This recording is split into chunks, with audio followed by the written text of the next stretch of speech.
বেতন 20, ডিউটি 8 ঘন্টা, দুপুরে খাওয়ার 100, কাজ শুধু লেখালেখি। টাকা নিয়ে আসছ? ভাই কোম্পানির নামটা কি? নাম কি ভাই? Saleha export import. আচ্ছা আচ্ছা আচ্ছা, সালেহা এক্সপোর্ট ইম্পোর্ট। হ্যাঁ, টাকাটা কই? এই শোকেন, টাকাটা দেখতো ঠিক আছে কিনা।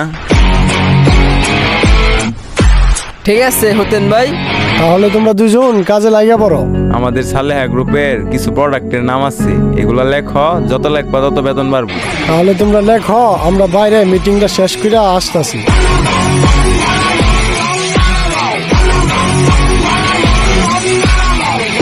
শোকেন আর হতেন, তুঙ্গর 20, আমার 20। বস চলেন অন্য জেলায় যাই, এইচএসসি পরীক্ষার ফেলের সংখ্যা অনেক বেশি, মুরগির অভাব নাই। হ ভাইয়া, হতেন ভাই ঠিক বলছে, চলেন।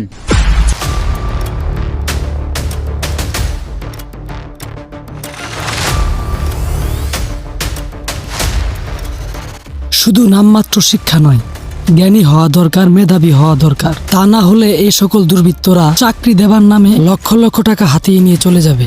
তাই পড়ালেখার নামে সময় নষ্ট না করি।